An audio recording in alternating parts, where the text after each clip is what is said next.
Voice America, I'm Hugh Hewitt.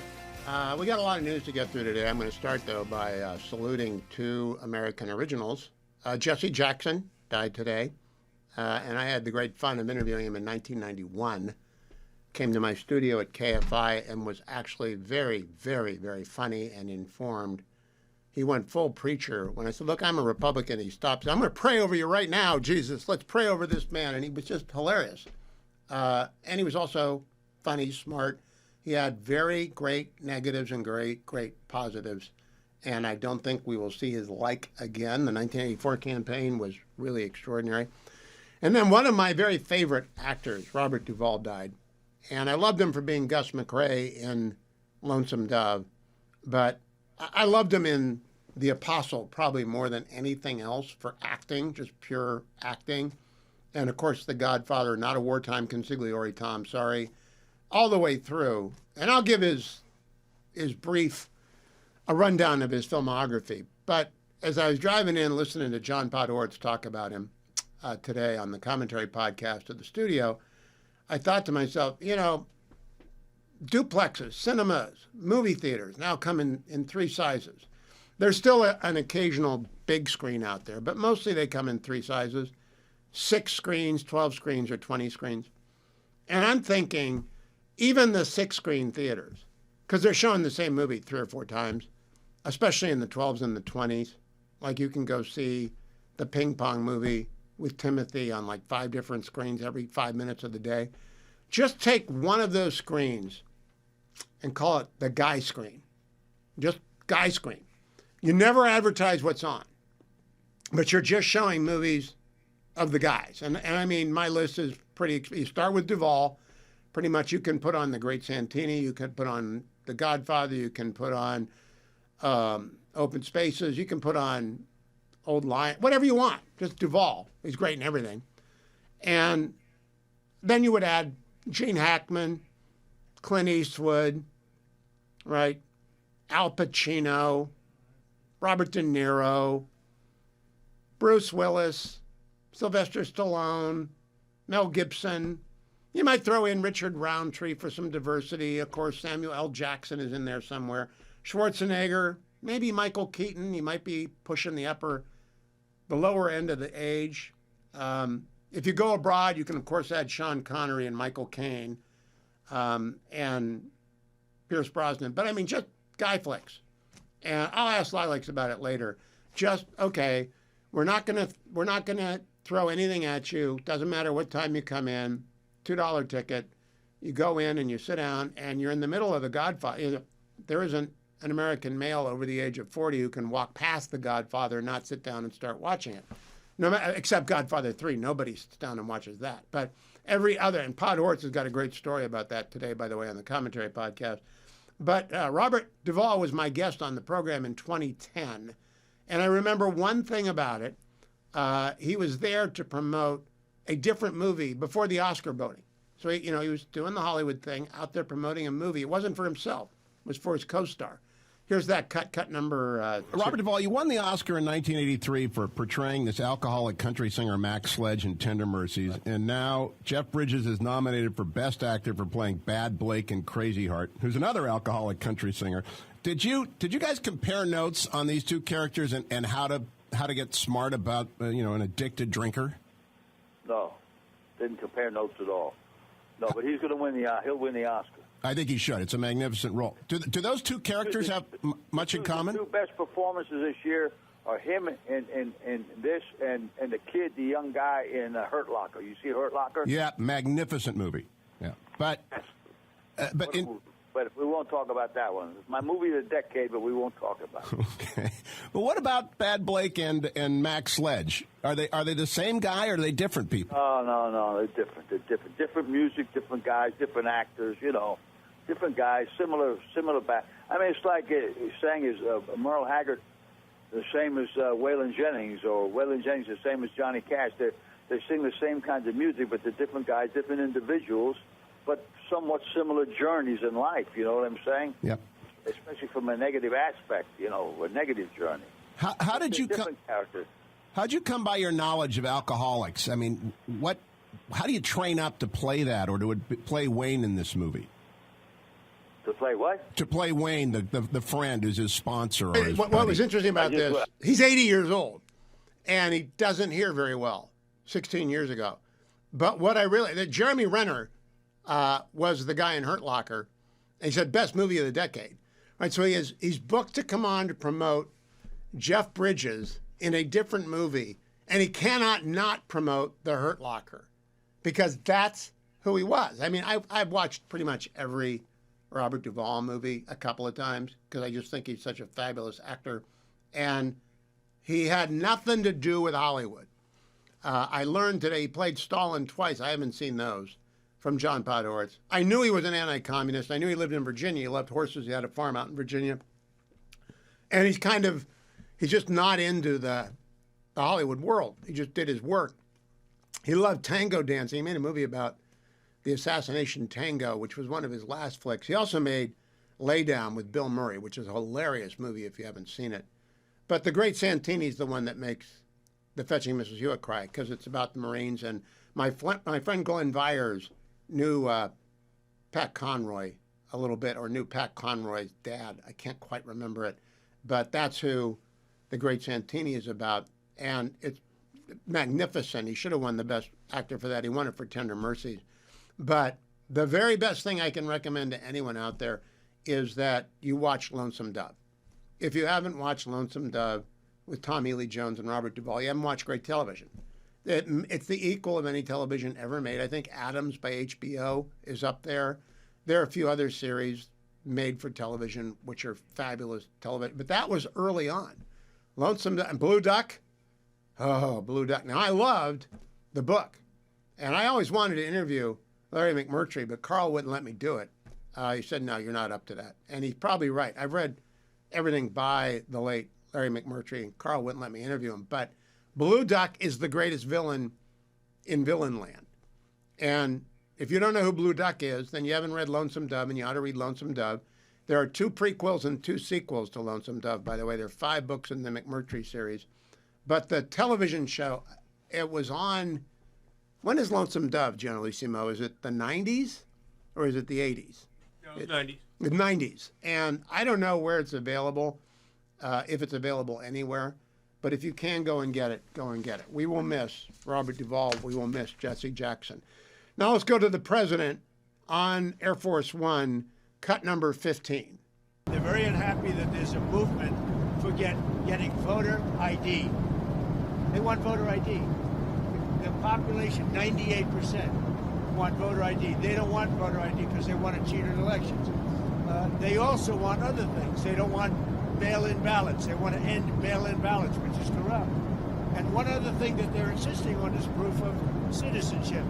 And the Democrats don't want to give proof of citizenship. They don't want to give voter ID. Think of it. Who would want proof of citizenship? I ask you, Steve. Who would... Yeah, people who want to cheat. Let's just be, if it's not close, they can't cheat. Book I wrote in 2004, maybe the book that I wrote, other than In But Not Of, that sold the most and was on the New York Times list for the longest, because it's just a history of Democratic Party cheating. And it's well researched, and I know it, and I know the subject matter. It's in their DNA. They want to cheat. And that's okay. That's sort of the American drama. But we also need not to let them cheat easily. They got to be smart about it.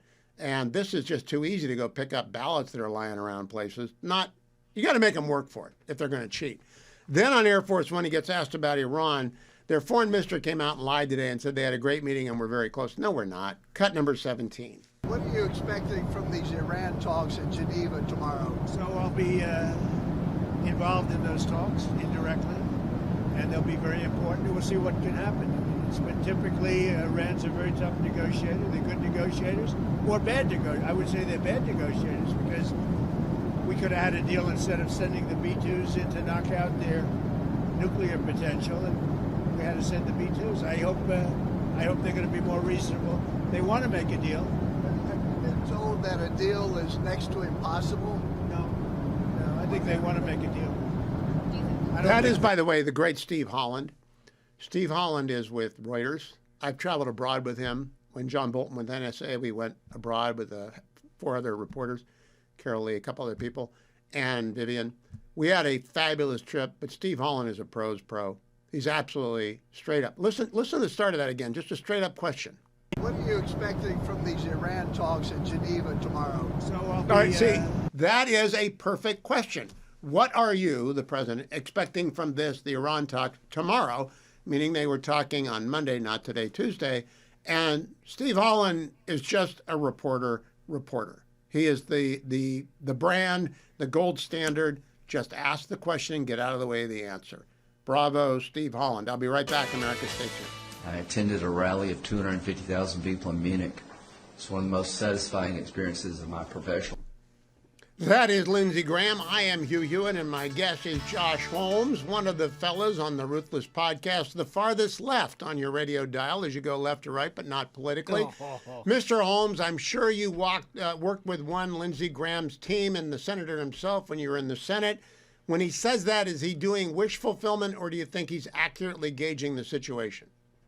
Well, I think he sees himself as holding down, however you want to brand it, the neocon version of the party or whatever. But he has a very specific point of view when it comes to international conflict and America's role in the world. And he's always done that. I mean, look, there's been a lot of iterations of Lindsey Graham over the years, but this is one consistency that he has fulfilled. And I think, honestly, whether or not it plays a huge component into what it is that the Trump administration decides to do here remains to be seen. But I think it's a segment of the party. It's my segment of the party. I love Lindsey Graham, and I like to, by the way, this is in good humor. Lindsey's a political cicada. He shows up every 6 years when he's running for re-election, does the show a lot, and then he goes away for 5 years because that's who he is. And so he comes up out of the ground, and so he'll be on a lot, but he never stops talking about national security. And no. I'm always impressed by that. He's been consistent for as long as he's been in the House and the Senate, Josh Holmes. Yeah, no, I think that's right.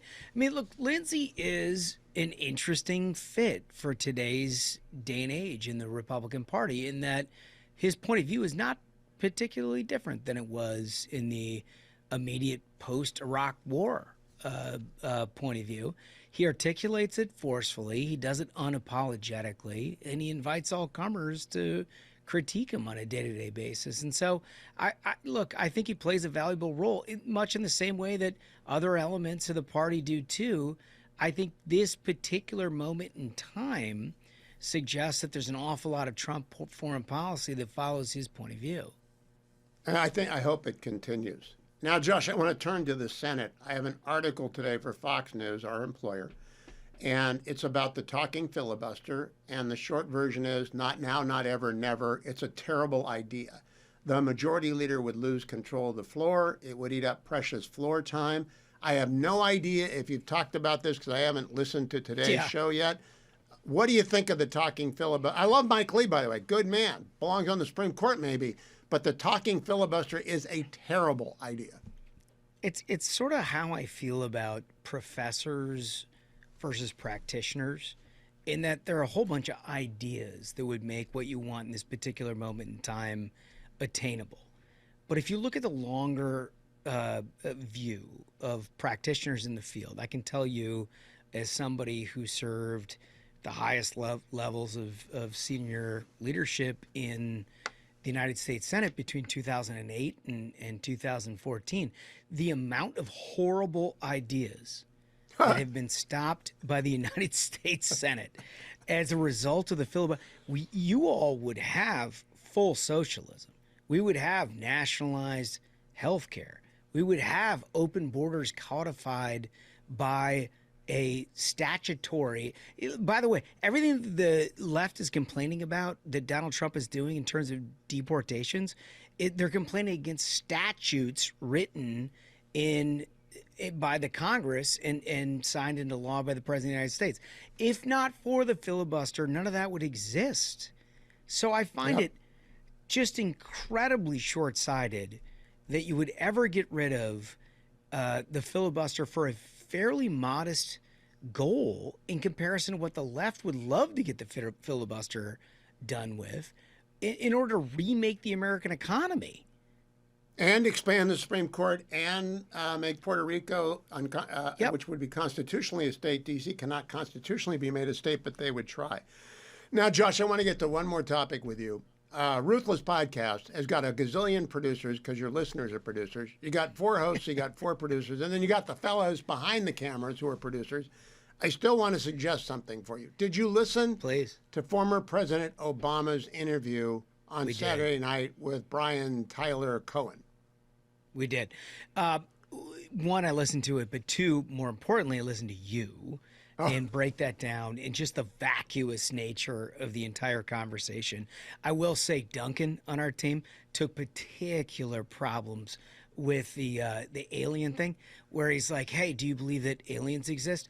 And he's like, they do exist. And then no follow-up. No, like, yes, the former president of the United States says aliens exist, and you don't ask him, well, how do you know they exist?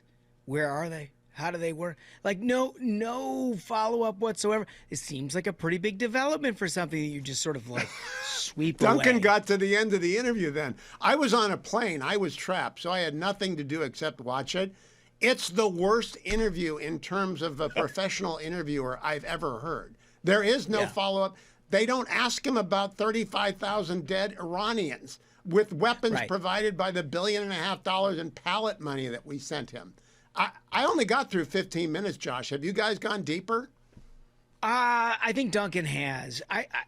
I like you, have a tolerance for this sort of thing because I've sort of just accepted the fact that it's all vacuous, it's all nonsensical, and it's all about trying to promote your point of view to people who don't do the homework.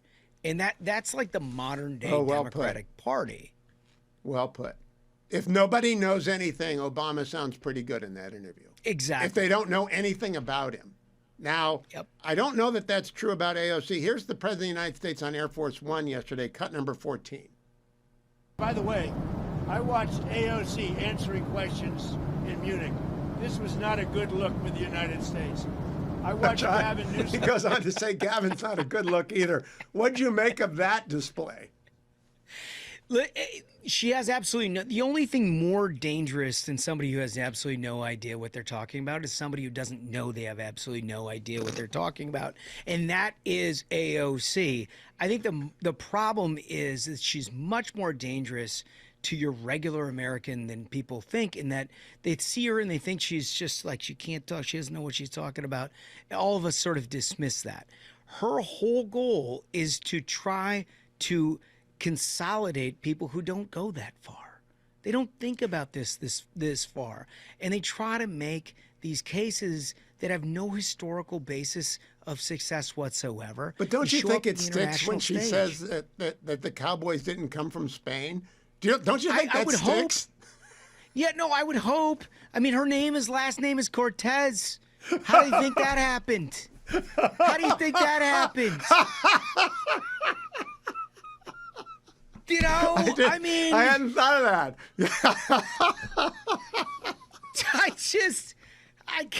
I literally can't with this person, but there's so much of the electorate that's just so open for business. Her last name is Cortez. I had not thought about that until this moment, Josh Holmes. Did you guys talk about that on today's show? We didn't. I just thought about that just now. All right, there's your opening on Thursday. I think you gotta go back and play the tape. It's sort of like a bad Super Bowl, that interview. Josh Holmes, always a pleasure.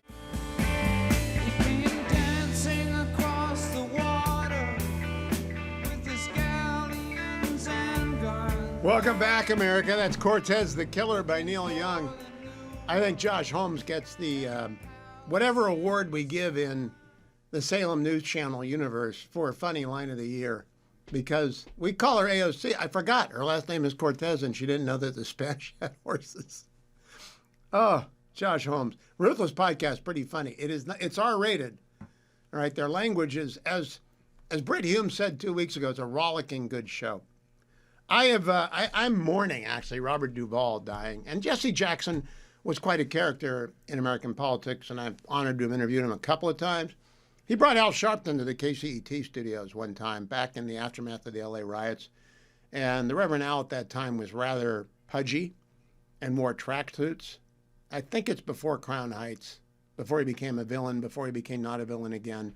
But Jesse Jackson was always uniquely American, anti-Semitic, and he atoned for that or tried to, but he was anti-Semitic. And I'm mourning that, but really Robert Duvall, and I'll tell you why. It got me to thinking. There are really only two places to see movies in America, in my view, in my experience.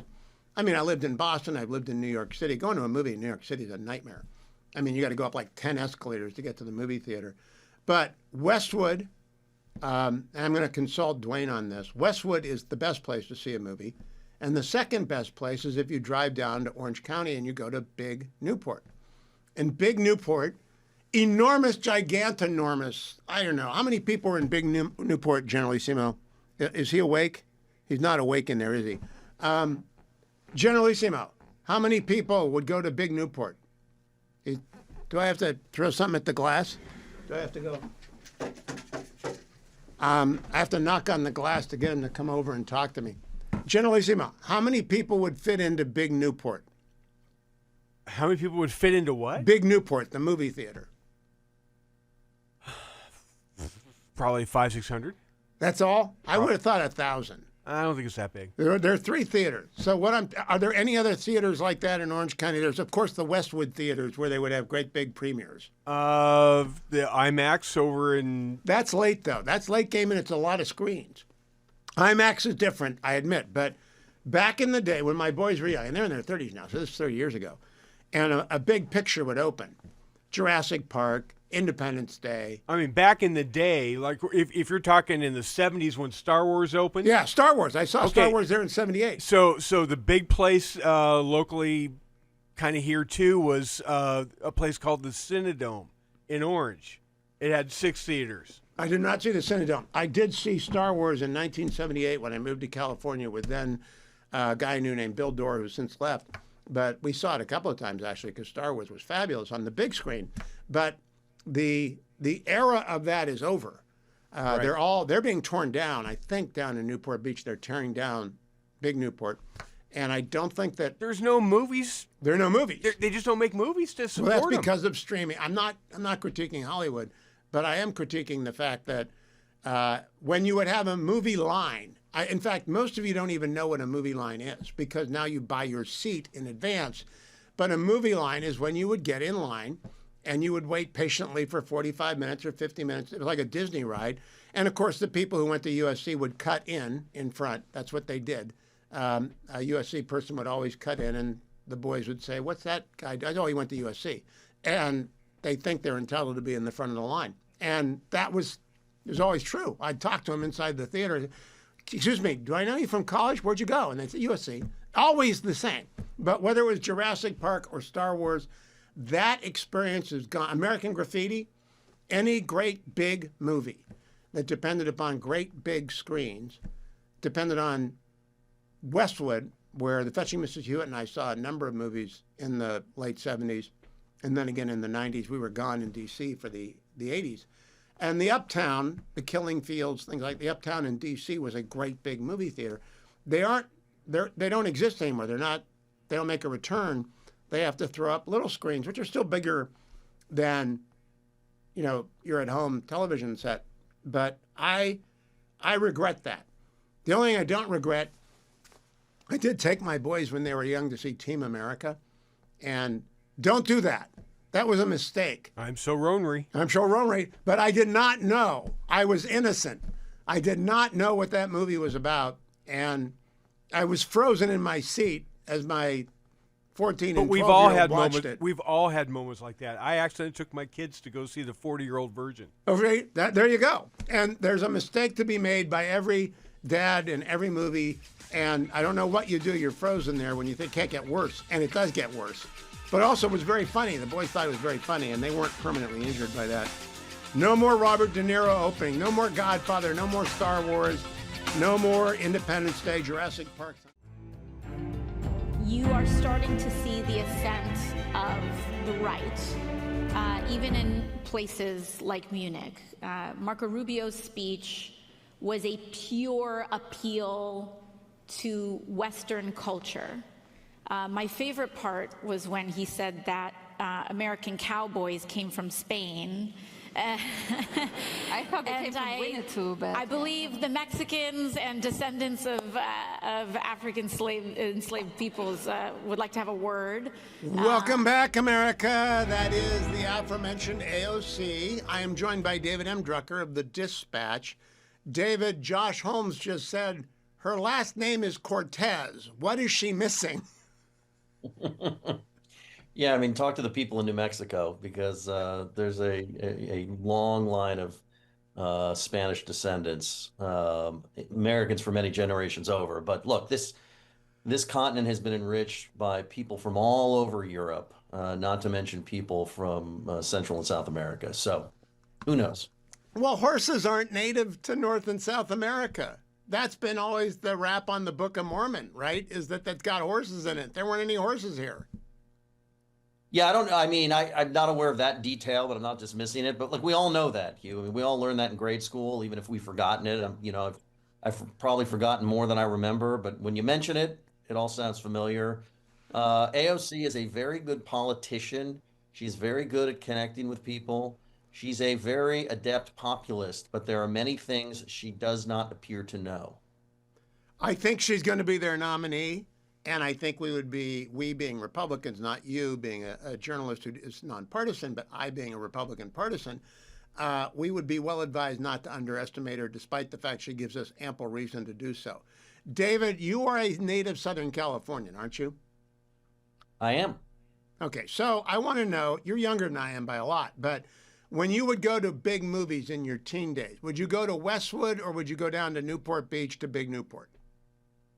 So, I grew up in Malibu and hung out in Santa Monica and West LA. So I always went to Westwood Village. We had the Man Bruin, we had the Man Village. I think those two big theaters are still there. And then there were a bunch of others in Westwood Village that were very large, but that's where I grew up seeing movies. So I learned a couple of weeks ago that Big Newport, I only moved to California in '78, and I started going to movies in Big Newport when I lived in Orange County, but I go to Westwood as well. And those theaters are dinosaurs, and they're tearing down Big Newport. I bring it up because Robert Duvall died, and I think The Godfather on a small screen would not have been The Godfather. Well, I think one of the things that we're missing just because of innovation and the evolution of the entertainment industry is that movies were big shared cultural phenomenon, right? I remember as a kid in kindergarten, which would have been 1976-ish, 75, 76. And Star Wars was the first Star Wars, the very first, which was, technically number 3 or 6 or whatever the heck it is in the storyline, was the biggest thing to ever hit movie theaters at that time. And it was such a shared cultural phenomenon. My parents didn't actually take me to see it, but I just told everybody I saw it because I didn't want to be left out. And, you couldn't see movies any other way but in the theater back then, except you waited 5 or 6 or 7 years, and then you could see it with commercials on network television. So I love the way things are. I saw Star Wars at Big Newport in the summer of 1978, and I won't ever forget it. But I'm just curious if they had the same experience in Westwood that I did in Big Newport. The lines existed. You had to get in line. You couldn't reserve a seat. So the lines would be out there for 45 minutes to an hour. You would wait. And then inevitably someone would cut it in the front and they went to USC. Was that your experience? Completely. I saw in 1989, I graduated from high school. We went from Santa Monica to Westwood Village and got in line for the midnight showing. And it was blocks long, and they ran out of tickets for a midnight showing. That's just how big of a deal movies were. But, obviously it's a company town in LA and in Southern California broadly. But again, shared cultural experiences that are not quite the same now, just given all of the different ways we can see movies first run.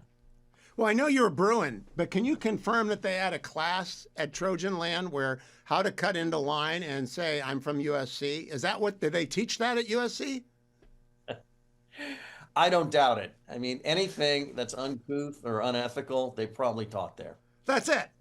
And I can't help it that their band doesn't have trumpets. They've never had trumpets, and people get upset about that. David, would you go to the Rose Bowl for UCLA Bruin games? Were you the guy that was there? Yeah, I was there. In fact, I grew up. I almost never missed a home game but basically my entire childhood. My father adopted UCLA back in the 40s when they played at the Coliseum and didn't really have much of a program compared to USC. So he adopted the underdog. And I grew up first going to the Coliseum and then the Rose Bowl. And it's really the only thing I really miss about living in Southern California is UCLA football and basketball games. Notwithstanding, I've not had much to cheer about, but I still miss it. Are you old enough to have gone to see Wooden in his prime? I'm old enough that I was there for games, but I do not remember them because I'm not old enough to have remembered them. But I went to his basketball camps, and that I had very memorable experiences. Oh yeah, and where he coached, I mean, and he was very active at his camps. I would get his autograph. I would eat meals with him. They used to do the basketball camp at Cal Lutheran University, and it was at the same time that the Dallas Cowboys were there for training camp. So I say hanging out. I mean, we'd be in the same mess hall as Tony Dorsett and all of them. You know, it was a different world back then with athletics. Very much. The Chargers used to train at UCI. Did John Wooden teach you how to tie your shoes at his camp? Because that's how he opens his book. Double socks, tie your shoes, and almost everything he taught us was without a basketball. All of the defensive drills, all of the shooting drills, there was no basketball involved. It was all about muscle memory and fundamentals. Yeah, I hope you're right about that, David, because I'm not a Californian. I'm a transplant. But everyone who's a native had lunch with John Wooden at some point or knew him somewhere because he was ubiquitous. He was also such a good person and lived modestly, I think, out in the valley somewhere after he retired and would go to breakfast at the same place every day. Have you ever written about him? I've never written about him. He never made, my memory serves, he never made more than $27,000 annually as the head coach of the UCLA Bruins men's basketball program. He ended up in Encino. He would go to the same diner or coffee shop every day, and we're forgetting the name. And he ended up making money then later as a speaker. But what an icon. David, if you can stick around, I want to ask you about Jesse Jackson, since you're a political writer and you remember that. So I'm going to get 2 minutes of David Drucker on the other side about Jesse Jackson. Don't go anywhere, America. I'm Hugh Hewitt. America, I'm Hugh Hewitt. David Drucker, I asked you to stick around because you've covered Jesse Jackson for a long time. What's his place in American political history? I mean, he's an iconic Democratic politician and social activist. You know, I mean, he's one of those politicians or activists that, you know, in the 80s in particular, just for somebody of my age, you know, I knew who the president was, I knew who the governor was, and Jesse Jackson is somebody who I knew who he was because he had just a very sort of, he was a ubiquitous presence, but, you know, he was somebody who just was a major figure. Now, obviously, you know, there were plenty of things he did for conservatives to disagree with. Not Democrats didn't agree with him all the time. He sometimes said and did things that that he shouldn't have said, and that's, you know, there was the Hymietown remark that he made with anti-Semitic overtones. But when you're just looking for an influential figure with longevity in American politics who was very influential and who Democrats will tell you really, you know, in a sense, forced them to loosen the rules of the nominating process, which later cleared the way for somebody like Barack Obama to have a shot as an outsider in the Democratic primary, and who was a mentor to other African-American activists, civil rights activists. I mean, the man's career is hard to match. Yeah, well said. Extraordinary career with its valleys, with its peaks, and a fellow who will be remembered for years and years and years. David M. Drucker on X, thank you for joining me from the Dispatch. I wanted someone who covered him to actually condense that, and you did it. Thank you, friend. I want to remind you, I'm in the Relief Factor studio, and it's time for me to take it. I did not go up the Implacable Hill today because I was finishing CJ. It was raining like mad, and that's reason number one. But I also was finishing CJ Box's brand new book, The Crossroads, and I'll talk to him about it in hour 3 today. But I carry in curcumin, resveratrol, and omega. If you're watching on the Salem News channel, you'll see me take it right now because I always do. In hour number 1. And if you're listening, you just heard me take it. It's that easy. It's that simple. And when you do it every day, you're not nagged by the minor aches and pains that come with exercise and aging. You can go up the Implacable Hill twice and down the Implacable Hill twice or 3 times, and you're still not going to feel it unless you fall down and break something. But Relief Factor really does work. The 4 natural ingredients assist your body's anti-inflammatory system. It's the only supplement I've taken in more than 20 years. I'm now in my 13th year of taking it, and that's because it works. I've been offered a lot of money to endorse a lot of other supplements, and I politely declined. Not in the supplement business. Took me a while to say, okay, I'll try Relief Factor, because I was out trundling, and occasionally that would wear you down. And it really does work. It reinvigorates your anti-inflammatory system, gets you back in the game in a hurry. So call 1-800, the number 4, and the word relief if you want the starter pack for $19.95, 3-week supply. 3 packets a day for the first week, 2 packets a day for the second. Then you're on the 1 packet a day for as long as you take Relief Factor. And for me, it's been 13 years. I recommend it highly to you. ReliefFactor.com. The starter pack there for $19.95, less than $1 a day as well, at ReliefFactor.com. Brett, AOC kind of stepped in it a couple of times in Munich. Any lasting damage in your assessment? I don't think it was good, Hugh. I mean, I think if your purpose was to go over there and show your foreign policy chops, I think you needed to read up on the brief on some of those issues. Taiwan is not a surprise question. And one would think that of the things that you got to bone up on, Taiwan would be one of them.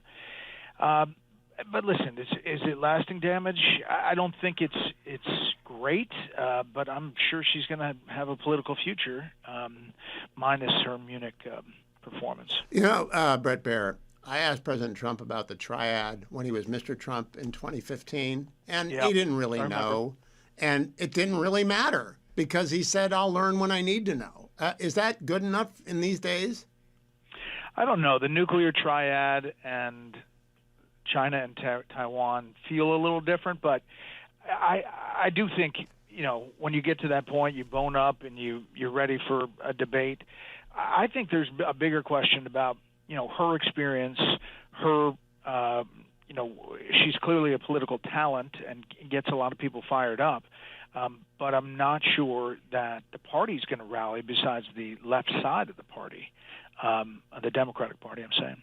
I talked with President Trump in January, and I asked him about AOC, and he said she's quite a talent. She's got a lot of, I think I used the word sparkle, or he did, but she's never done an interview. This was really the first interview I've seen where she was asked anything. Have you ever had a chance to talk to her? Does she go in harm's way?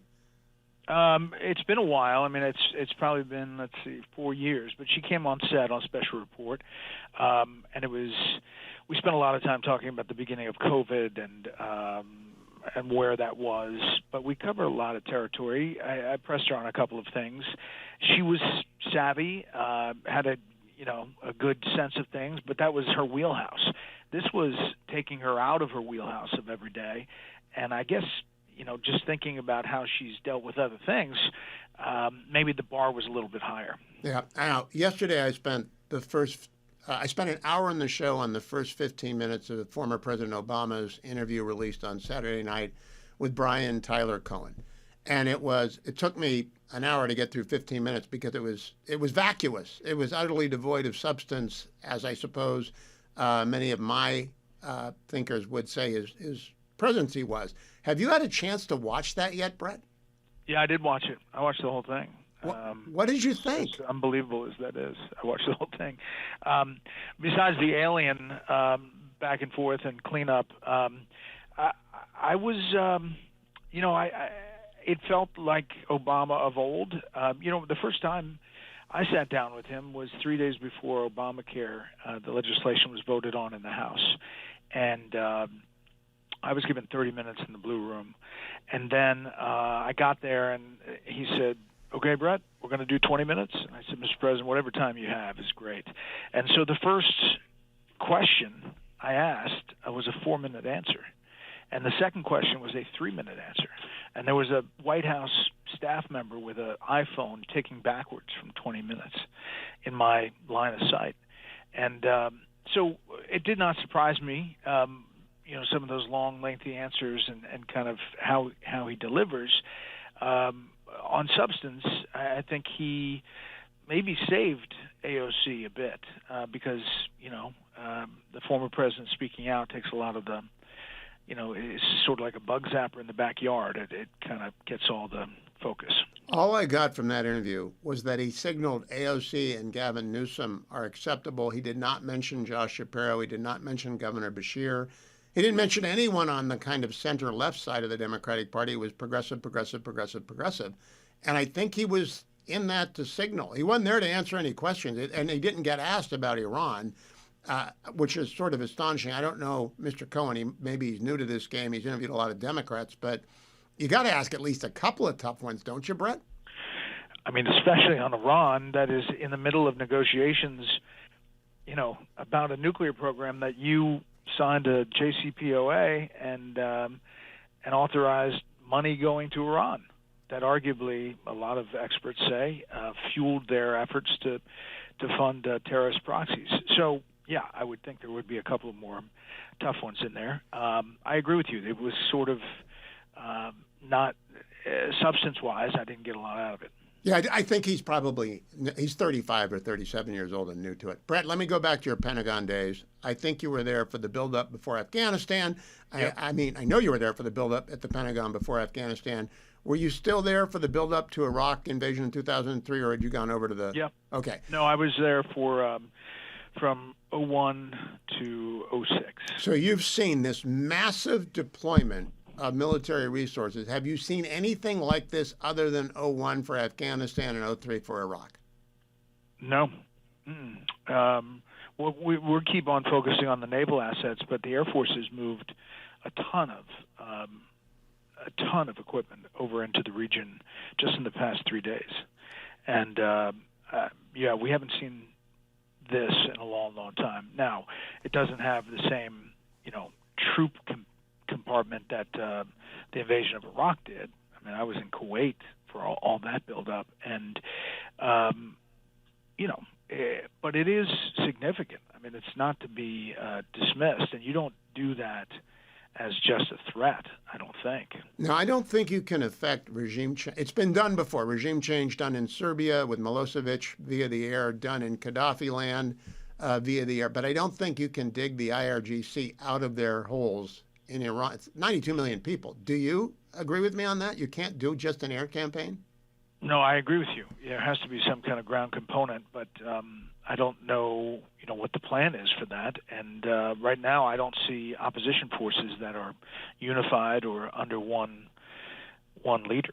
So, exit question: given the foreign minister coming out today and saying, "Oh, we're going to good to go for next week, and we're going to get together," and then Channel 12 in Israel reporting that the Americans had told the Israelis were at a dead end. Where do you see the truth in this chaff and this wilderness of mirrors we're in?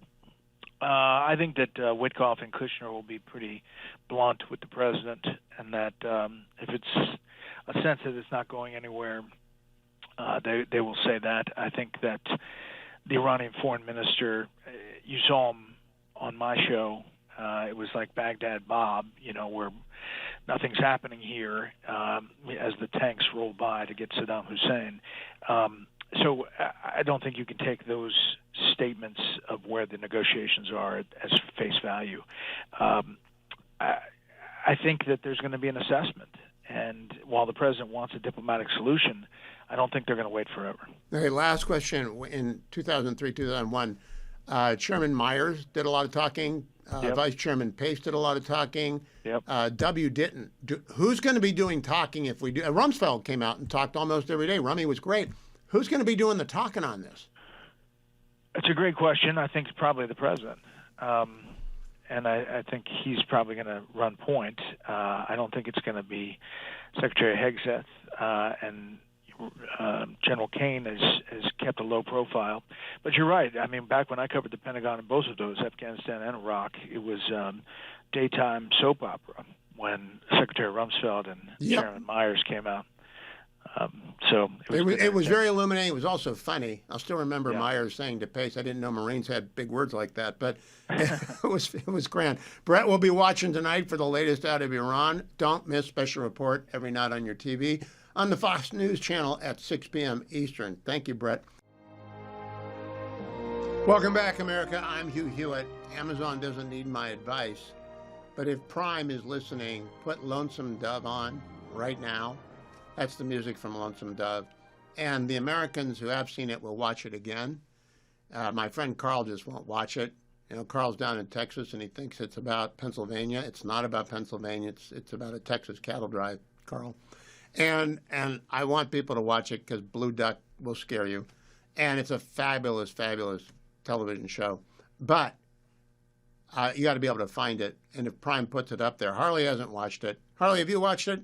No. Adam, have you watched it? No. Dwayne, did you watch it? Yeah. How good is it, Dwayne? It's easily top 5 all-time TV series ever. Yep. And so it was made a while ago, and the production values are great because it's the great outdoors. It's made in the West with great, I don't know who made it, but it's fabulous. And Larry McMurtry wrote it, and I would have interviewed McMurtry. I like authors, but Carl told me I couldn't, so it's his fault. Now I want to go to Chris Wright, Secretary of the Energy. Said, I'm going to get to President Trump. But first, Chris Wright said something to Maria Bartiromo this morning that I want you to hear. It's important. Cut number 13. President Trump promised to unleash American energy and initiate an American nuclear renaissance. That's pretty awesome. That's next-generation technology, the power for 5,000 homes flying in the belly of a C-17. That thing will be assembled and running, 10 or 12 weeks from now, something like that. I don't want to promise a specific date, but that will be up and running quickly. There's many companies doing this, and we're partnering with a lot of them. But yes, getting the government out of the way, some smart regulatory reform, and just some basic partnerships with private industry. And nuclear power is coming back in America, and it's going to come back strongly. What does that do to our electric bill?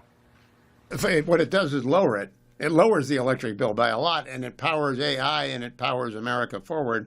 Good for Chris Wright.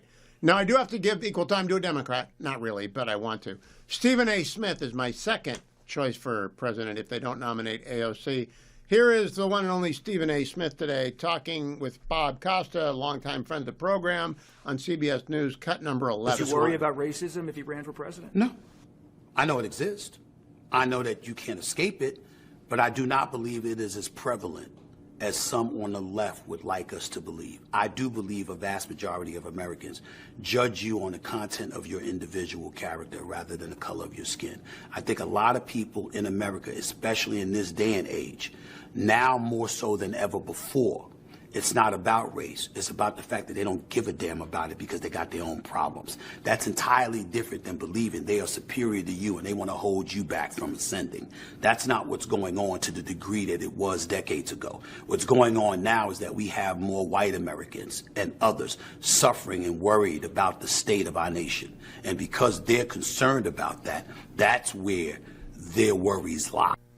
All right, now, AOC has got sparkle, but no knowledge. Gavin has neither knowledge nor sparkle. He's just got a big state. Stephen A. Smith is a trained television professional. Why did Donald Trump win in 2015-16? Because he methodically went about taking down the tallest tree in the forest, starting with Jeb Bush, and then he moved down the line. And he stayed on his mark, and he knew how to make it, and he knew how to do it because he was a trained television professional. And by staying on his mark, I watched him for 3.5 hours not move from his mark at the Reagan Library in the second debate, marveling at the fact it takes a lot of course, he'd done The Apprentice. I never saw The Apprentice. I didn't realize what a television performer he was and how he could get out of a jam and how he could make a line land. Stephen A. Smith can do that. Don't count him out. There's a lot to be said in modern America for the ability to do what he just did there. Now, speaking of the president, let's go catch up with him on Cuba, cut number 19. Warning Cuba to make a deal. What does that deal look like? What do you want them to do? Cuba is right now a failed nation. They don't even have jet fuel to get for airplanes to take off. They're clogging up their runway. We're talking to Cuba right now. I have Marco Rubio talking to Cuba right now. And they should absolutely make a deal because it's really a humanitarian threat. And we have a lot of great Cuban Americans, and they're going to be very happy when they're going to be able to go back and say hello to their relatives and do things that they should have been allowed to do for a long time.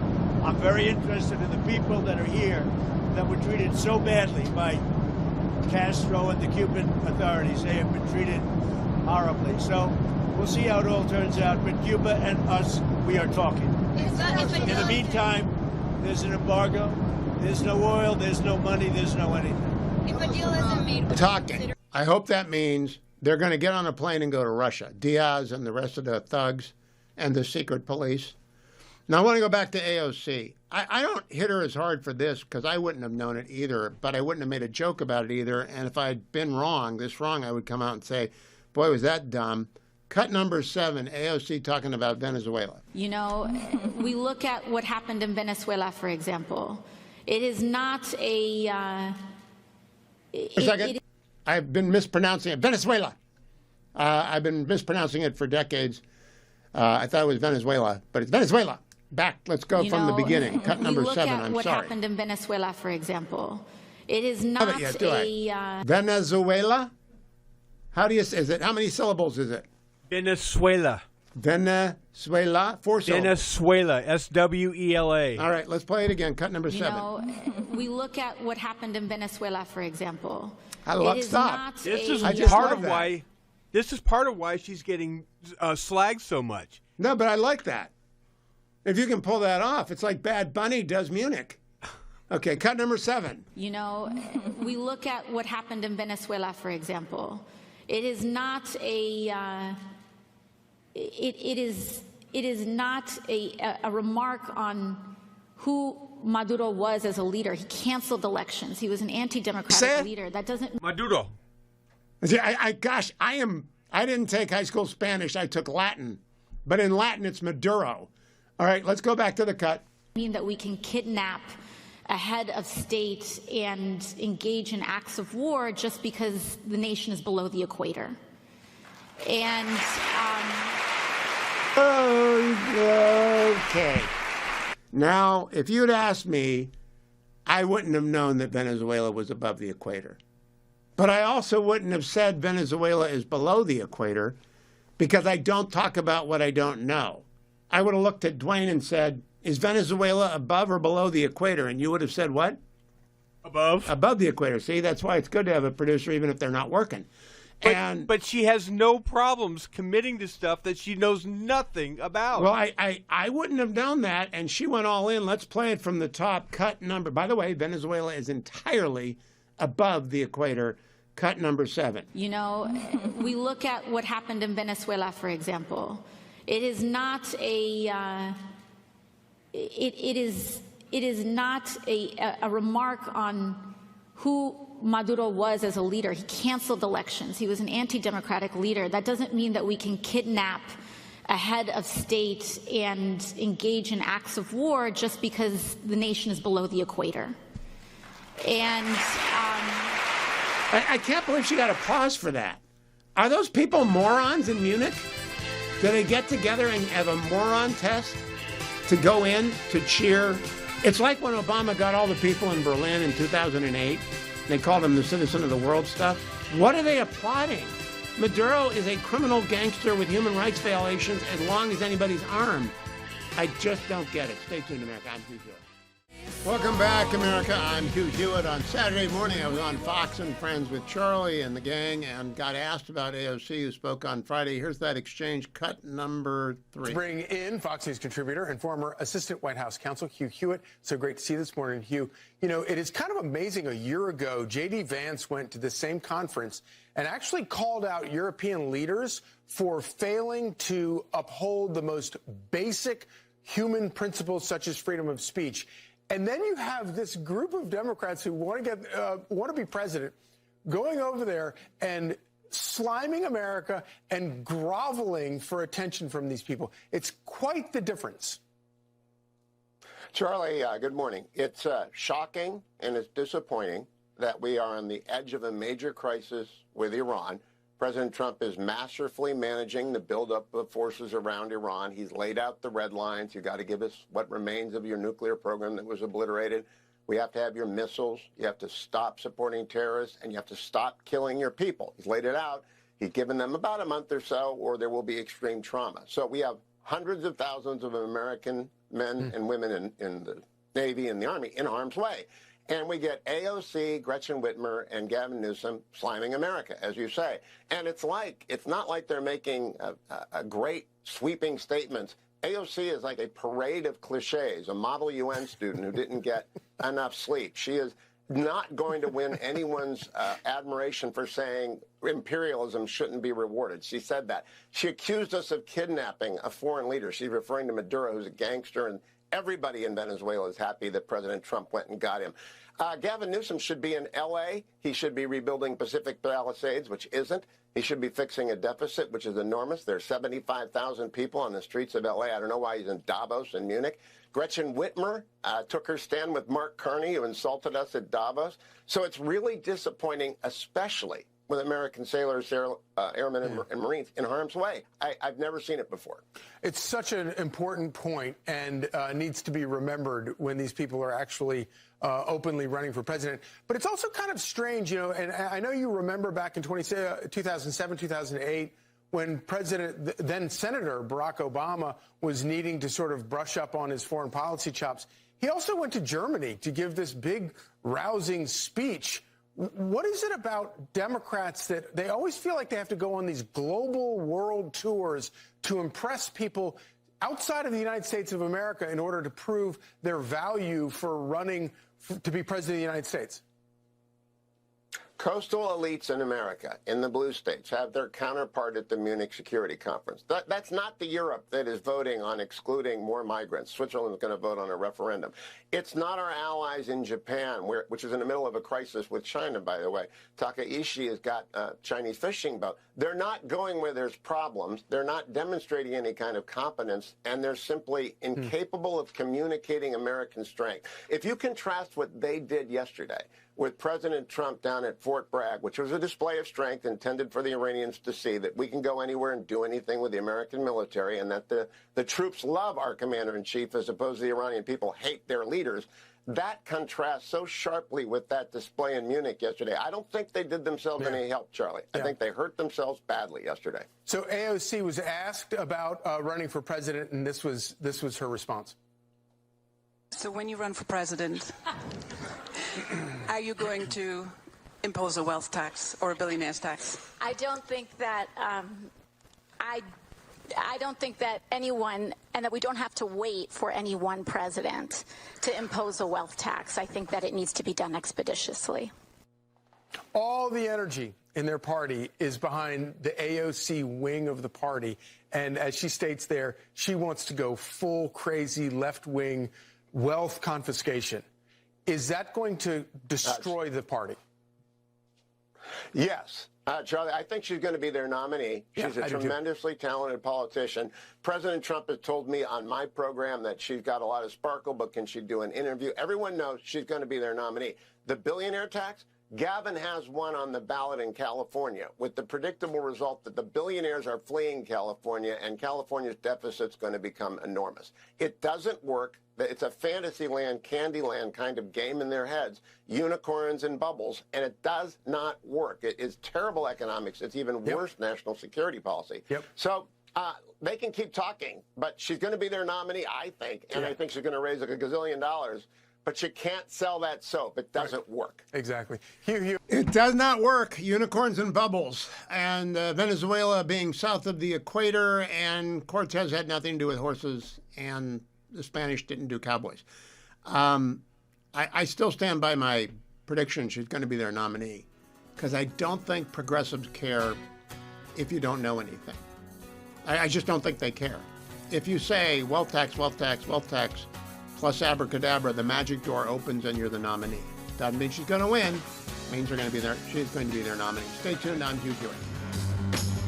Welcome back, America. I'm Hugh Hewitt. Byron York is with the Washington Examiner, Fox News contributor extraordinaire. He joins me now. Follow him on X at Byron York. Byron, what do you make of the aftermath of the talks in Geneva today with Iran? Well, they're happening. That's good. I felt after the first session, in which it was barely face to face at all, that this was never going to go anywhere, and it's still never going to go anywhere without probably the use of American force, and I'm pretty much still there today.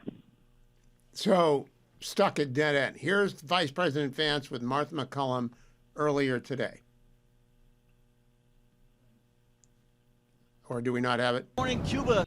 Well, I'm obviously not going to make any announcements today. I think the president has a lot of options. We do have a very powerful military. The president's shown a willingness to use it. He also has a remarkable diplomatic team. He's shown a willingness to use that, too. And so what the president has been very clear with the Iranians, and actually I just talked to Steve Witkoff and Jared Kushner this morning about some of their negotiations, is the United States has certain red lines. Our primary interest here is we don't want Iran to get a nuclear weapon. We don't want nuclear proliferation. If Iran gets a nuclear weapon, there are a lot of other regimes, some friendly, some not so friendly, who would get nuclear weapons after them. That would be a disaster for the American people, because then you have these crazy regimes all over the world with the most dangerous weapons in the world, and that's one of the things the president has said he's going to prevent. Now, we would very much like, as the president has said, to resolve this through a conversation and a diplomatic negotiation, but the president has all options on the table. And, one thing about the negotiation I will say this morning is, in some ways it went well. They agreed to meet afterwards, but in other ways it was very clear that the president has set some red lines that the Iranians are not yet willing to actually acknowledge and work through. So we're going to keep on working it, but of course the president reserves the ability to say when he thinks that diplomacy has reached its natural end. We hope we don't get to that point, but if we do, that'll be the president's. So, Byron, I think the vice president is doing his job as vice president, but he's not willing to acknowledge some of the red lines as well. He didn't say no missiles. He didn't say don't kill your own people. He didn't say stop supporting Hezbollah and Hamas and the Houthis. Right, but you get the sense that, when obviously Iran knows that you've got this enormous American armada growing within striking distance, and it doesn't exactly know how to get out of this, but it does know that if you promise to keep talking, maybe you can put it off until something happens. And you just get the sense that with these slightly hopeful things that the foreign minister says, the Iranian foreign minister says, that it's basically intended to buy them a little time in hopes of something or the other. Now, on our side, I have to say, do you think that President Trump is if he takes military action against Iran, do you think he's really prepared the American people for why he would be doing this? I don't know that he has, but the news media has. In other words, the missile threat is real and growing. The support of Hezbollah and Hamas is real and enduring. And they murdered 35,000 of their own people. So he has not done what W did before 2003, 2001, which is warn of casualties. He hasn't done what HW did before 91, which is to warn of 100,000 dead. He hasn't done that, but I don't think he believes that that's possible either. Well, obviously it was a big surprise to people when he did this in Venezuela. Even though he'd built up an armada down there, he really hadn't prepared for the American people for what actually it was going to take. But it was quick. It was very, very sharply focused. This, we're still not sure exactly what the United States would be doing, although they have the capability to do quite a lot. And I don't think, I would disagree with you in the sense that the media can kind of prepare the way for this. I think there's nobody who can prepare the way for this except the President of the United States, who said we're going to do this, this, and this, or they have to do, they have to get rid of their nuclear program. They have to stop killing people, and they have to stop supporting, regional terrorist organizations. And if they don't do it, we're going to hit them. I think if those are the United States standards, that has to be articulated by the president. Well, the president has said the missile program. And to me, Byron, when you were young, did you ever play poker, Jack's to Open, Trips to Win?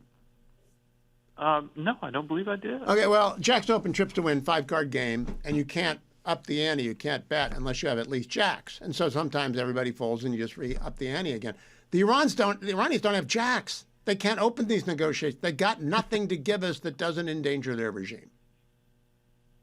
That's a good point. And now Trump has said, and I think he's correct, that the United States did do pretty grievous damage to their nuclear program, which is not coming back tomorrow. On the other hand, I don't know. Is big U.S. military action necessary here? I think because my perspective from national security only is that the missiles are a threat not just to Israel and the UAE and Qatar, but to Southern Europe, and eventually they will be a threat to us, and they can make them into dirty bombs. And I do believe that regime, which can murder 35,000 people, would not hesitate a moment to use dirty bombs on our allies and on us if they could. I think they can hit Camp Bondsteel right now, actually. Well, I mean, Israel has significant military capabilities on its own. And they had done, but before the United States went in with the bunker busters and took out the nuclear facilities, Israel had done significant damage beforehand.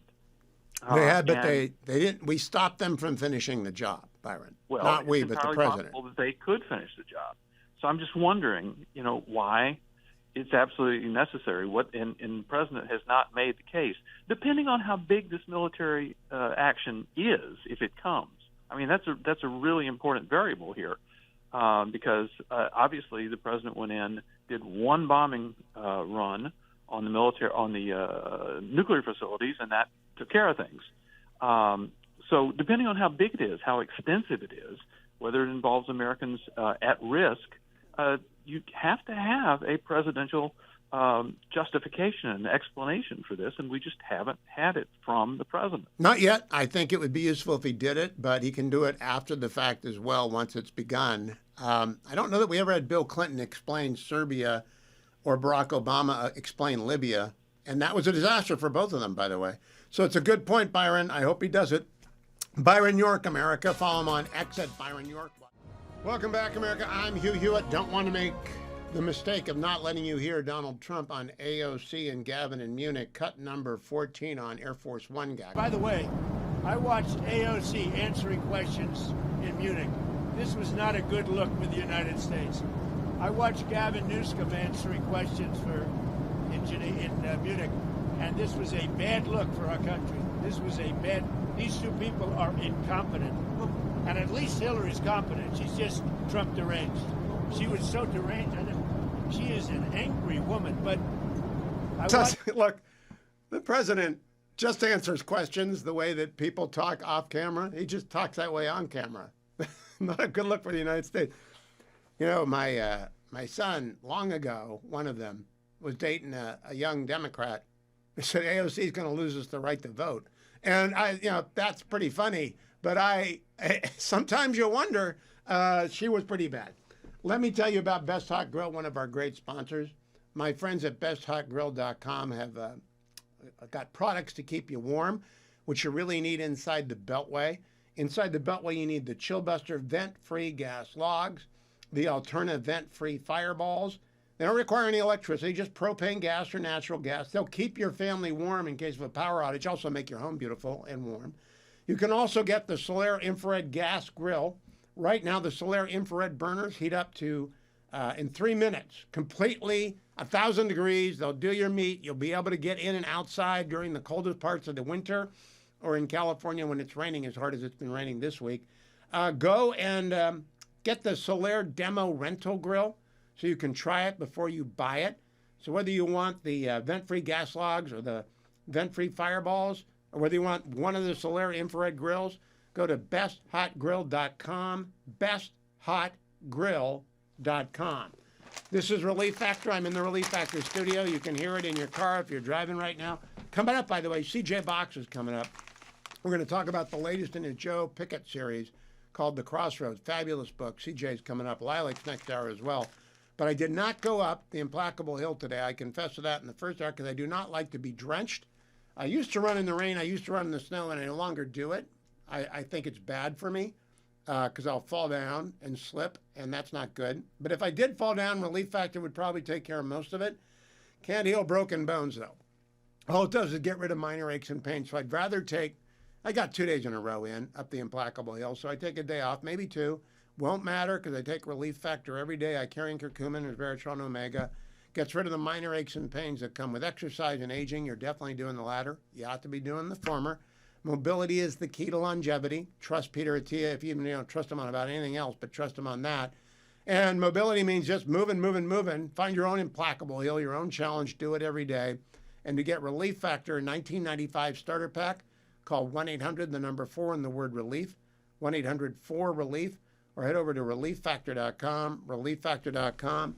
And again, coming up, I got CJ Box with his brand new book, The Crossroads. If you're watching on the Salem News Channel, I got it in my hands, read it in one day. It's a fabulous book. CJ is next for his annual interview. Don't go anywhere, America. Stay tuned to the Hugh Hewitt Show. Morning, Glory and Ian and Grace, America. It's time for a treat. That is Crossroad Blues by Robert Johnson. We are told in the first page of this new novel by C.J. Box, The Crossroads. That's from 1936. C.J. Box is back. C.J., how do you know about the Crossroads Blues? I'm a blues fan, have been a blues fan for a long time. I think I probably first heard it by Eric Clapton, then found out when the song was actually written and how old it was. But it's a classic. Well, I'm not a blues guy, and I appreciate the intro. It gave me the good intro music. Congratulations on The Crossroads. It is a fabulous read.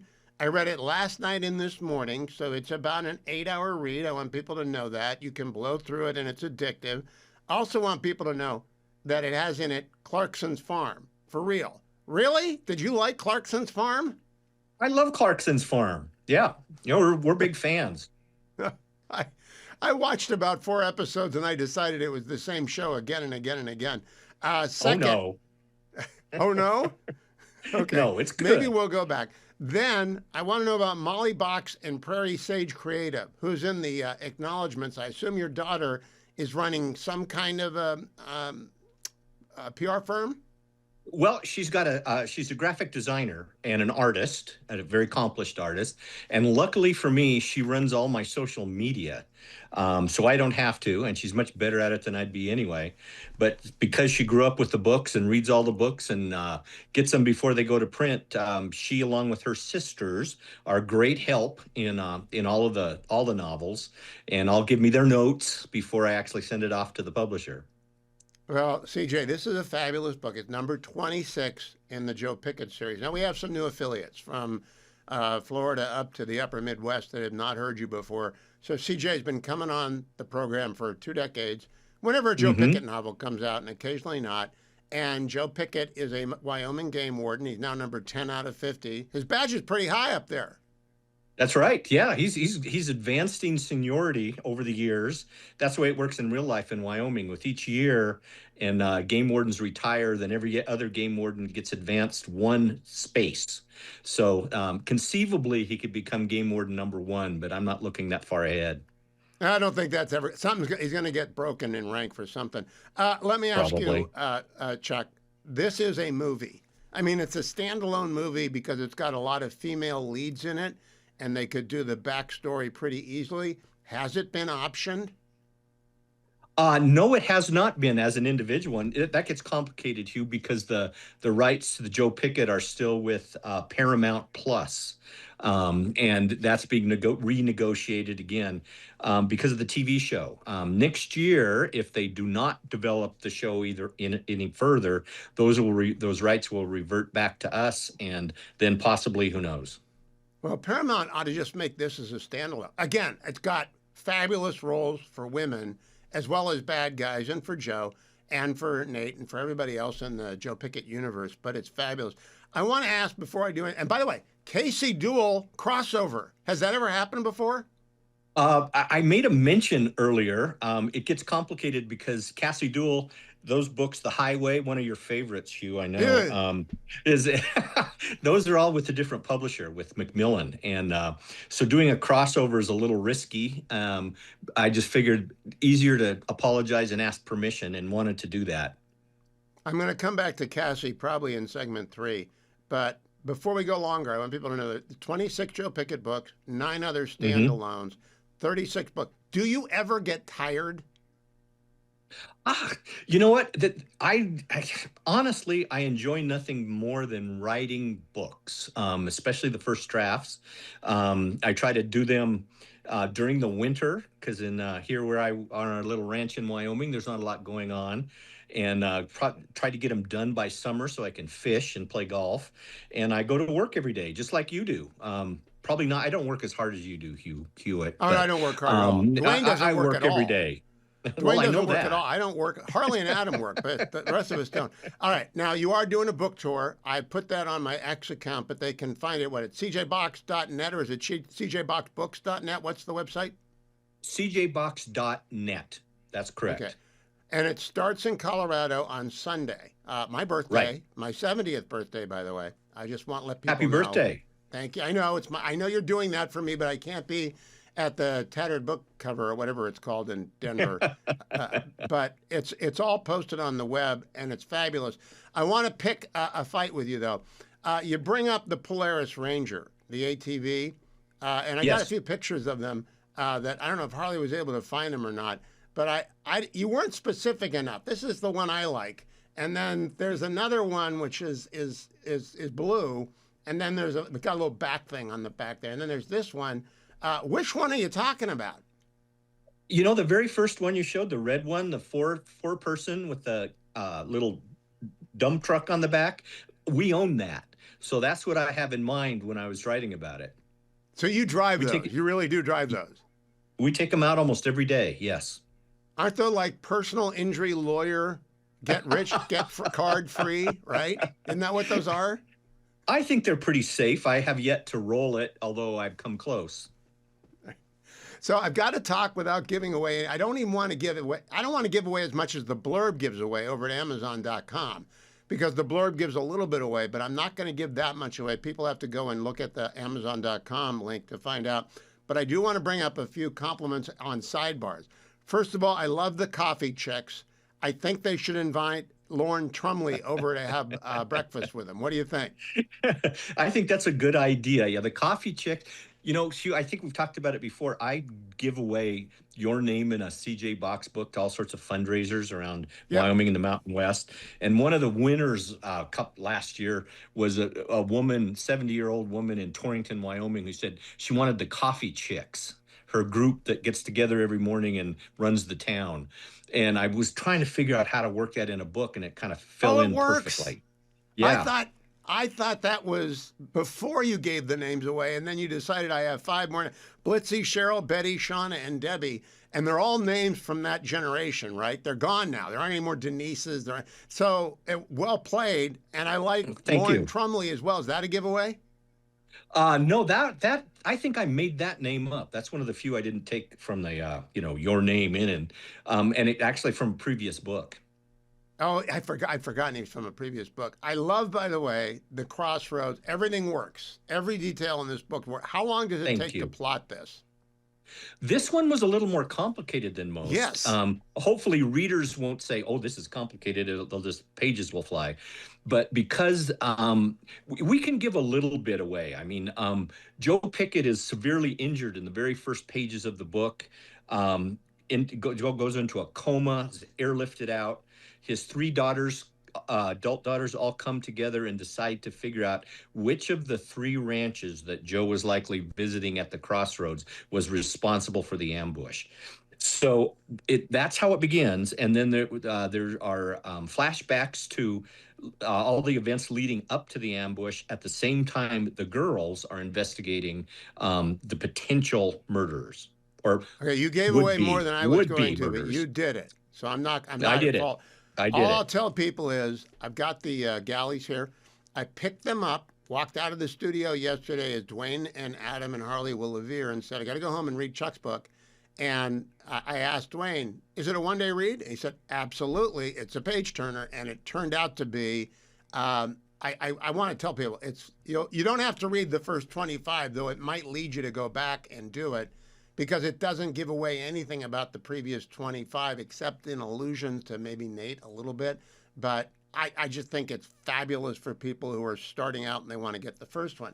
You also sang to my heart. You have 2 endangered species in here. You have it's not really an endangered species. The sage grouse is protected by Wyoming under a special deal with the nuts at the U.S. Fish and Wildlife Service, not listed as endangered.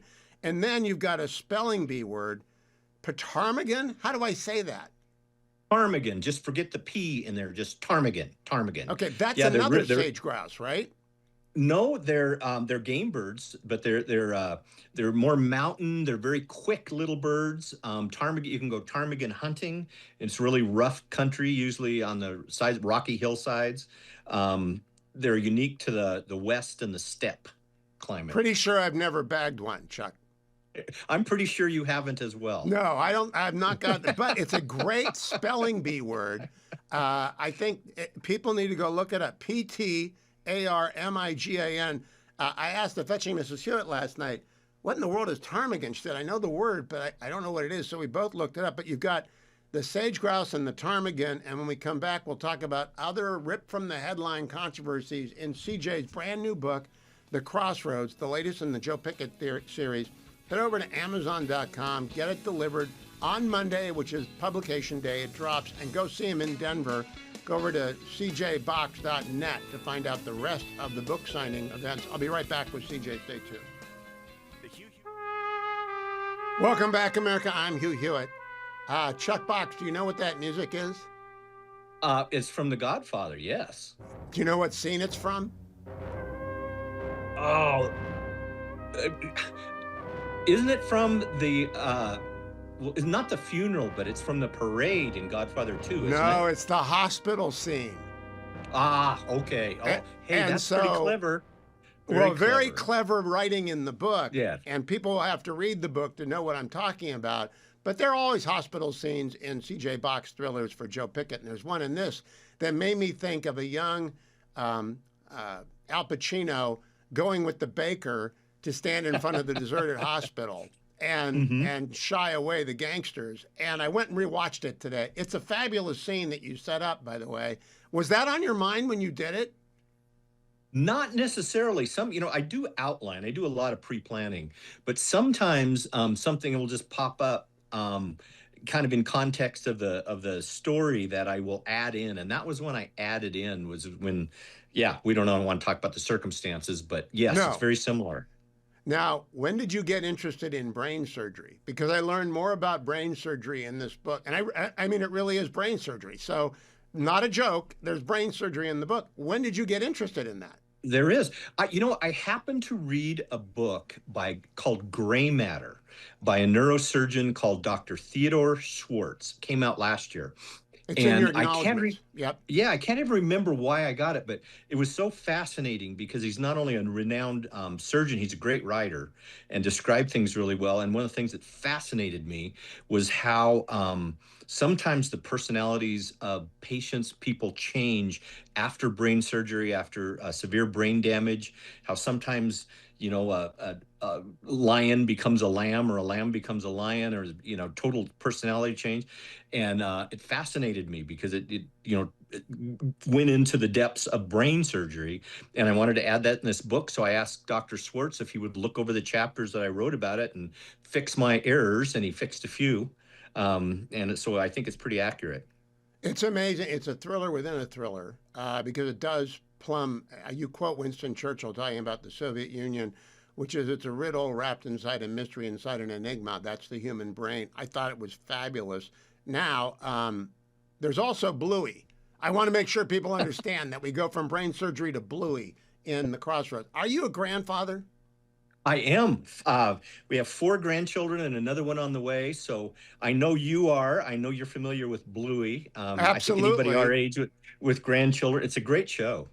It is. Daniel Tiger and Bluey have got me out of many a Sunday afternoon jam. Now let's talk about, you always rip stuff from the headlines. I made a list. Not only do we have the endangered species I mentioned, we got rare earths, we got fentanyl, we have Chi-Com military-age males coming over the border in division strength. I talked about that last week with a national security person before I read Crossroads, and I don't think many people are aware of that, Chuck. Where did you learn about that? On the Hugh Hewitt show, like I learned so many things, seriously. Maybe not the rare earths, but a lot of the geopolitical issues. I listen every day. I get smart. I listen to your show. Well, you didn't learn about rare earths from me because I can't even pronounce the names of these things. I wrote them down in my back flap. We've got neodymium, terbium, pyrrhocidium, dysprasomium. Did I get any of those right? I think so. I'm not sure I can pronounce them. I did a lot of research into that. That's one of the things. Rare earths are not that rare. They're everywhere. But why they're so prized is if they're in huge concentrations. And the biggest problem with retrieving them is refining them in the United States. And there's a Wild West gold rush going on in the Mountain West. Some of the biggest discoveries of rare earth deposits have been found in the last few years in the state of Wyoming, all over the state. So yeah, people are looking for them all over. They're finding them. They're talking about how many $1 trillion worth of rare earths there are. It's wild. The technology of finding them, which is described in this book as a subplot, is all new to me. And has all of Wyoming now been mapped? Because that's what I would do at scale. If it's that valuable, you would map all of Wyoming, wouldn't you? I don't know. I can't say if it's all been mapped. I know that the areas that are most likely to have those kind of geological formations, there's all kinds of things going on with, landmen out there, securing rights and so on. But it gets very complicated. It's hard to say. From the air, you can tell that there are rare earths, but you're not sure how deep they are till they start to dig. So it's complicated. It's costly, but it's a boom. Now, what's very alarming to me, when a lab comes up in the book, and when it first comes up, I'm thinking crystal meth, because that was a problem in Riverside, San Bernardino County for a while when I was practicing law. You never wanted to go onto big empty spaces because you run into someone cooking meth. Here they're cooking fentanyl, and I've never read about that. Is that a real problem now in the Mountain West? I can't say that it's huge, but it has happened. That's where I got the whole idea from that. It was a small place, a small cabin not far from the Interstate 80, so it could be serviced. The chemicals could be brought in because fentanyl production has been slowed down. So they're in some cases trying to cook it locally. Well, it's very alarming. And again, I would have people read it for this. Then I want to ask you, you better not get stopped by any state highway patrolmen, because there's an illusion here that they may not all be on the up and up, Chuck. You know that, right? Well, they read books too. Just like all long-haul truckers, all highway troopers are all upstanding citizens. All right, I want to read page 208. This is Cassie on interrogation. Cassie said, just talk with them, not to them, and be friendly about it. Ask them about their lives and their interests. Don't judge them overtly, but most of all, keep them talking. If you keep them talking long enough, they'll let something slip. But if you're dominating the conversation or challenging them, they'll either clam up or get belligerent. That helps no one. Take their side if you can. Lend a sympathetic ear to their grievances. If they think of you as an antagonist, you won't learn anything. If they think of you as their friend or ally, they might reveal things that surprise you and help you along. That's how to do interviews. How did you learn that, Chuck? Well, I mean, I used to be a journalist. I have found over the years, I still love to do the research for every book and all the topics we're talking about and talk to people about them. And I've always, the dirty little secret is that, if you walk up to somebody with an empty notebook, often they feel compelled to fill it. And tell you everything about they can think of about their lives, the work they do. Rarely does anyone ask other people about what they do and how they do it. So if there's real interest there, and it's sincere interest, I've never had anybody ever refuse an interview or not tell me, in some cases, tell me too much that I don't even want to put in the books. Have you used that line before? Because I wrote it down. If you have an open notebook in front of you, people want to fill the page. Have you used that before? I don't think I've used it. I've used it in talks, but I don't think I've used it in the books. It's a fabulous line. One more segment with Chuck Box. Meanwhile, C.J. Box's brand new book, Crossroads. If you're watching on the Salem News Channel, this is a galley, so you can't buy the galley, but you can go get the book and have it delivered on Monday, because it drops on Monday, and you will thank me, and then you go back and you'll start at the beginning. I'm just warning you in advance about the highway. You won't sleep for a while when you read it. Don't go. That's not a Joe Pickett novel. All right, that's not. That's a standalone. Stay tuned, America. I'll be right back with C.J. Box after this. Welcome back, America. That's Brandy by Looking Glass, one of the songs of my youth, and I play it because there's a brandy in this book. And, Emmett of the Unblinking Eye used to say that's a stripper name, and I don't think it's a Yes. stripper name to all the Brandies out there, but it's pretty funny, and I don't know if she's coming back around or not. I do want to point out that a U.S. Senator from Arkansas is on the case of the hedge fund billionaire married to Brandy. Wouldn't know who that U.S. Senator from Arkansas who's down on the CCP would be, but they get their shout out on page 191. I forgot about that. Yeah, okay. Yeah, it's in there. Let me ask you about billionaires. I've had the opportunity to sit down a few times with billionaires, and they're like sitting down with you and like sitting down with Dwayne and sitting down with anybody. Dining room table can only be so big. People have only so many stories to tell. Are all your billionaires bad? Have you ever had a good billionaire? Yeah, I think I have. A couple books ago, there were some high-tech billionaires that came out on the tech bros, trip. yeah. Yeah, and they weren't necessarily bad. They were a little out of their Entitled. world and element, but not bad. No, they were entitled. I just think it's interesting. This guy's a sleazeball, and we'll see if he comes back around again. Is Brandy going to come back around? Probably. If he is, she is, unless she's got some other things on the side, so she may be around again. That's what I mean. I don't think she's going to come back around unless she's a missing person in the book. All right, now I want to talk about the two more things. Joe is hopelessly behind on his paperwork because he has a new boss who's demanded that he do a daily report on what he does. That, by the way, is the bane of many lives. Daily reports on what you do. Have they ever been effective? Where did you get that idea? You don't have a daily report to anyone except Mrs. Box. That's right, and I do. I never miss that one. But no, I just remember talking to a game warden a few years ago, and I was doing a ride along with him, and he was grousing about the fact that he'd previously had supervisors who left him alone, who now wanted to receive reports every day, and how miserable that was, and how he would rewrite the same report every single day, and the supervisor would never call it out, so he'd never know if it was read. But that's just stuck with me. It sticks with me, too, because it's part of the endless paperwork machine. Then opening day. I've never thought about opening day on hunting season. Hundreds and hundreds of hunters over thousands of miles. It's not really a day you'd want to work, is it? That's like Elmer Fudd Day. Well, in fact, if you're a game warden, you have to work it. But for example, where I live in Wyoming, there's a day where the general elk season opens up. And it's a parade of headlights in the middle of the night going down the highway. You can't even believe there's that many people there or even in the area, but it's like a local holiday. In fact, the kids are excused from school because they know they're not going to be there anyway. Yeah, I was in Hillsdale, Michigan at the college on the first day of deer season in Michigan, and it's in southern Michigan. And there wasn't a soul to be found except in every coffee shop in town before dawn. Everybody was getting breakfast before going out, but they don't go out in the dark. That's what I hadn't thought about. All those headlights coming up the mountain.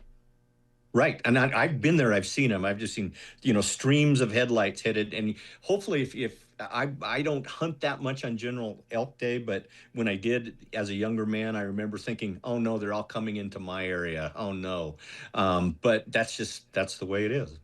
I want to close out by referencing Dorn of the Mountains. First of all, I'm the warden of the Collegiate Peak, so I kind of think he's on my turf. Dorn of the Mountains. Where did you come up with that? Because it's very, very funny. It's actually not Louis L'Amour, but the other old Western writer, the first Zane Grey. writer. Zane Grey wrote a book called Zorn of the Mountains. And several years ago at a book signing, a guy whose name was Dorn and introduced himself as Dorn of the Mountains. It's like, do you read Zane Grey and the other guy? Eisenhower got through World War II reading those. I cannot really read Zane Grey. I've tried. The prose is so purplish that I just distracted, but I certainly have read others. Elmore Leonard wrote a few Westerns in the day, but none of them as good as The Crossroads. C.J. Bach, congratulations on number 26 for Joe Pickett, number 36 for overall C.J. Bach's work. I mean, you just work. So I want people to understand it's a fabulous read. Go out and get it and go see CJ in Denver on Sunday, or go to cjbox.net and you'll find out where he's going to be over the next 2 weeks. Congratulations, CJ. Another bestseller, and I appreciate your spending time with me. Thank you so much, Hugh. I sure appreciate it. Always a pleasure. Don't go anywhere, America. Lilacs is next on the Hugh Hewitt Show. Robert Duvall, you won the Oscar in 1983 for portraying this alcoholic country singer Max Sledge in Tender Mercies, and now Jeff Bridges is nominated for Best Actor for playing Bad Blake in Crazy Heart, who's another alcoholic country singer. Did you guys compare notes on these two characters and how to get smart about an addicted drinker? No, didn't compare notes at all. No, but he's going to win he'll win the Oscar. I think he should. It's a magnificent. Welcome back, America. That's Robert Duvall from 2010 when he was on the program with me. And I talked about him at the beginning of the show, but I wanted to really talk to Lilacs about him because when anybody dies, Lilacs and I are about the same age and we have about the same impression of people usually. Lilacs, what did you think of Robert Duvall? Oh, he was absolutely wonderful. He was an incredible actor. And as people have pointed out, and I'm saying nothing new, he had an expansive range in which he could be that guy who was incredibly quiet and complex and rich inside, but also boisterous and outgoing and full of brio. An actor of an era that we're just not seeing anymore. We don't see guys that much anymore who have this sort of confident, inhabited masculinity that goes back a couple of generations to an archetype that now we miss because we had to get rid of it. We had to get rid of it. Coincidentally, with Duvall came up when he was coming up. The actors of that generation, there would be the ones, your Alan Aldas, who would be more in touch and their sensitive sides and the rest of it. Duvall could if he had to, but he was a throwback, like a lot of these guys were. And we're going to lose them one after the other, after the other. We're going to see a great culling in the next few years where the great actors and a lot of the great musicians, rock musicians that we grew up with are going to die as well. You feel very, very old when somebody who was up there singing, Shake Your Booty when you were in high school and having a grand old time and feeling the fruits of youth would never wither on the vine. When they start going out and they're 77 or they're, 69 or something like that, that's when time's winged chariot, you feel the breath of the horse is hot on your neck. Now, I've got an idea, which I floated in the first segment of the show. I want to bounce off of you. You know how there are a lot of theaters around the country with multiplex? They got like 20 screens, and they have one screen that they just dedicate to random movies. I would suggest that they simply assure the moviegoer that the film they're about to see either has Robert Duvall, Gene Hackman, Clint Eastwood, Al Pacino, or Robert De Niro in it. That one of these great, and there might be someone else on that list. They don't even tell you what the movie is. You're either going to get Duvall, Hackman, Eastwood, Pacino, or De Niro. Go on and sit down and enjoy. We'll keep playing them all day. Do you think that would work? I think it would. It'd be great. With De Niro, you're kind of watering the pot a little bit there, but still. Well, we'll cut him off 20 years ago. There you go. And if you charged $1.50, you're not going to do this to make an awful lot of money, and it's not as if they have to recoup the cost on something that was made in 1974, but that would be great. It would be wonderful, in fact, if you just didn't have more than one theater with those guys, but you had another theater with the old, great black and white movies somehow, and make it a schooling experience. Kids hate that black and white. They can't figure out why anybody would want to. But when you expose them to the beauties of a monochrome palette and realize how in the 1940s, you would watch a movie, and when you see it on your television or on your screen, or even, God forbid, on your phone, and the whole face is filled with this, the whole screen is this luminescent close-up of a glowing face, it doesn't have the impact of sitting in a theater before the silver screen and seeing the entirety of your vision filled up with Ingrid Bergman and her liqueous eyes. I mean, that would be an education as well. And given that these movies just roll in for a week or so and play to 50, 60 people or so, I mean, drop the price, give them free popcorn, and let it be an educational experience in the glories of American culture, which include the movies. And in a multiplex, you've got it. I mean, they're showing the same movie 8 times a day at some of these screens, and just a dedicated screen. Now, the black and white thing was tried in L.A. for years. There was a movie theater on, I can't remember, it's on the west side of L.A., south of Wilshire, that showed nothing but the grand old films of the black and white era. I'm just thinking good action picks like The French Connection or the Godfather or you name it, The Apostle's my favorite, De Niro, or you could even show Lonesome Dove. People would just drop in for a couple of hours and get what they wanted. Right, they would, if you presume that mall culture in this place is still healthy, that there's still a lot of guys who are wandering around the theater while the wife shops or something, the mall while the wife shops or something. You can only go to so many stores if well, I don't have my size of pants there. I guess I'm going to sit down here by the froyo for a while. Yeah, I mean, for those guys, it would be great. But it's getting everybody else into it that's going to be the question. The movie-going experience seems to the American DNA fractured at some point. Something happened in 2020. Trying to remember what that might have been. That seemed to separate us from the communal experience of movies. We'll go now to see a Maverick because we know we're going to rock and roll, and we're going to sense around is going to is going to vibrate our bones, and Tom Cruise will be the last movie star and the rest of it. But I You know what's funny about Duvall? In that interview I played you a little bit of, he had come on to promote the movie with Jeff Bridges, but he ended up promoting Hurt Locker to get the Academy Award. He really didn't care what he said. He was totally indifferent to Hollywood. Totally indifferent. Yeah, I've had interviews like that that have gone that way. My favorite being with William Shatner, which was more work than I've done in my life, and that includes a stint as a seed salesman in the South. But yeah, I mean, you get the sense of the personality right there. And yes, does it come across the screen? Yes. Is it reach across generations? You'd like to think so. The test is finding out whether or not it does, whether or not the generations that have grown up on CGI and huge Marvel movies where nothing really means anything, where people are thrown into walls and get right up, where 98-pound women fight 200-pound Russian assassins and the rest of it. Whether or not the vacuity and the emptiness and the frivolity of the movies that we've had lately, whether or not we can bring people back to some solid stuff. Now, when you make a good horror film, when you make an A24 film, you make a film that reaches a certain modern audience, they love it and it's great. So it's still there, but it feels, movie stars and the movie experience feels like a waning experience, and I don't know what it'll take to get us back to it. It was unfortunate. Robert Duvall was not a wartime consigliere. But other than that, he was a very, very fabulous actor. I want to close by, do you have a favorite Duvall movie? No, as a matter of fact, I think of one and then I think of another. So close with what you're going to close with. Did you enjoy Lonesome Dove? Not a movie, just the greatest television series ever made. When it came out, yes, indeed, I did. That's America. So you think Tommy Lee Jones is taking the remains of Robert Duvall, across the country in a wagon? I hope so. I absolutely hope so, because Tommy Lee Jones is one of the few that we got left. Yes. It is one of the guys we got left. We also have Lilacs left and Hewitt, and we'll keep doing this once a week for as long as they allow us. Thank you, Lilacs. Go find him at jameslilacs.substack.com, jameslilacs.substack.com. I'll be right back to finish. Welcome back, America. I'm Hugh Hewitt. I hate it when people talk about an actor who's died and they don't give you at least the key filmography, which I'm going to do in a moment. So stay on the air and I'll give you the Duvall greatest hits. But first, let me tell you about Consumer Cellular, great sponsor of our show. You should be saving money on your cell phone bill. Call 1-800-411-4454. 1-800-411-4454. If you're over 50, you'll get one line of unlimited talk, text, and data for $35, plus an additional $5 off for the first 5 months when you visit consumercellular.com/Hugh and you use the promo code HUGH25.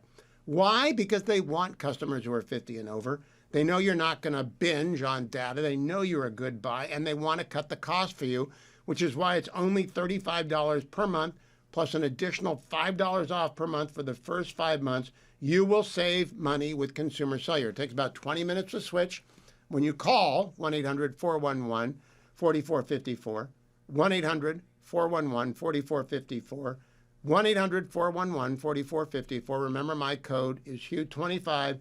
Tell them you're over 50 years old and you want the unlimited talk, text, and data for only $35 per month, plus the additional $5 a month off for 5 months. Or you can go directly to consumercellular.com/Hugh. Now, Robert Duvall, what did he do? In the 60s and the 70s, To Kill a Mockingbird, Bullet, True Grit, MASH, THX, The Godfather, Godfather 2, The Conversation Network, and Apocalypse Now. 80s and 90s, The Great Santini, movie always makes the Fetching Mrs. Hewitt cry. Tender Mercies, I think one of his best. The Natural, Colors, Lonesome Dove, best TV show ever made. Days of Thunder, Ramblin' Rose, Fallen Down, The Paper, Sling Blade, which I don't remember, The Apostle, which may be his greatest acting ever. Then we got Gone in 60 Seconds in the 2000s, Open Range, Secondhand Lions, which was funny, Thank You for Smoking, Crazy Heart, Get Low, which is very funny with Bill Murray, The Road, Jack Reacher, which I didn't see, The Judge, Widows, and Hustle. Assassination Tango was a fabulous movie, just a fabulous actor, and much, much missed. And a great interview, by the way, a great interview. I'm in the Relief Factor studio. I want to remind you before the end of the program, you can get it by calling 1-800, the number 4, and the word relief, 1-800-4-RELIEF. The starter pack is $19.95.